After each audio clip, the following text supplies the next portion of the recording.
ನಮಸ್ಕಾರ, welcome to ಜೈ ಶಿವ ಆಯುರ್ವೇದ. ಈ ದಿನ ಸಕ್ಕರೆ ಕಾಯಿಲೆ ಅಥವಾ ಡಯಾಬಿಟಿಸ್ ಬಗ್ಗೆ ಈ ವಿಡಿಯೋದಲ್ಲಿ ನಾನು ನಿಮಗೆಲ್ಲ ತಿಳಿಸ್ಕೊಡ್ತಾ ಇದ್ದೀನಿ.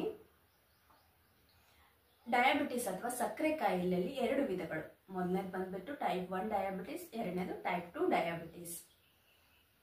ಈಗ ನಾನು ಟೈಪ್ 2 ಡಯಾಬಿಟಿಸ್ನ ಕಾರಣಗಳು, ಲಕ್ಷಣಗಳು, ಮನೆಮದ್ದು ಹಾಗೇನೆ ಆಯುರ್ವೇದದ ಟ್ರೀಟ್ಮೆಂಟ್ ಅನ್ನ ಈ ವಿಡಿಯೋದಲ್ಲಿ ತಿಳಿಸ್ಕೊಡ್ತಾ ಇದ್ದೀನಿ.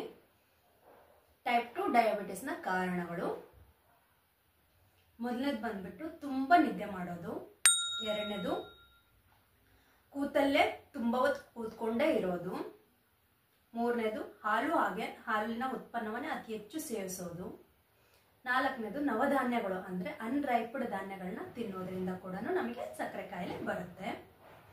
ಡಯಾಬಿಟಿಸ್ನ ಲಕ್ಷಣಗಳು: ತುಂಬಾ ಬಾಯಾರಿಕೆ ಆಗೋದು, ತುಂಬಾ ಹಸಿವಾಗೋದು, ಆಮೇಲೆ ಯೂರಿನ್ ಸೆನ್ಸೇಷನ್ ಜಾಸ್ತಿ ಆಗೋದು, ಹಾಗೇನೆ ಕೆಲಸ ಮಾಡದೇನೆ ಇದ್ರೂ ದಣಿವಾಗೋದು, ಅಂಗೈ ಮತ್ತೆ ಅಂಗಾಲಲ್ಲಿ ಉರಿ ಬರೋದು, ಈ ರೀತಿಯಾದ ಲಕ್ಷಣಗಳು ಟೈಪ್ 2 ಡಯಾಬಿಟಿಸ್ ನಲ್ಲಿ ಕಂಡು ಬರುತ್ತೆ.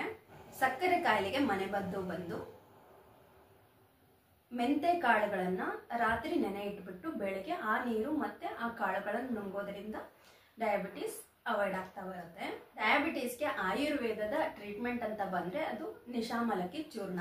ಅಂದ್ರೆ ನಿಶಾ ಅಂದ್ರೆ ಹರಿದ್ರ ಅಂದ್ರೆ ಅರಿಶಿಣ, ಆಮಲಕಿ ಅಂತಂದ್ರೆ ನೆಲ್ಲಿಕಾಯಿ, ಬೆಟ್ಟದ ನೆಲ್ಲಿಕಾಯಿ. ಅರಿಶಿಣದ 1/4 ಚಮಚವನ್ನು ಹಾಗೇನೆ ಬೆಟ್ಟದ ನೆಲ್ಲಿಕಾಯ ಪೌಡರ್ ಅನ್ನ 1/4 ಚಮಚವನ್ನು ಎರಡೂ ಸೇರಿಸ್ಕೊಂಡ್ಬಿಟ್ಟು ಬಿಸಿ ನೀರಲ್ಲಿ 1 ಕಪ್ ಟೀ ಕುಡಿಯೋ ಕಪ್ಪಲ್ಲಿ ಬೆಳಗ್ಗೆ ಹಾಗೂ ಸಂಜೆ ಖಾಲಿ ಹೊಟ್ಟೆಗೆ ಕುಡಿಯುತ್ತಾ ಬಂದ್ರೆ ಸಕ್ಕರೆ ಕಾಯಿಲೆಯನ್ನು ತಡೆಗಟ್ಟಬಹುದು. ರಕ್ತದಲ್ಲಿರುವ ಸಕ್ಕರೆ ಅಂಶವನ್ನು ಕಡಿಮೆ ಮಾಡಬಹುದು. ಧನ್ಯವಾದಗಳು.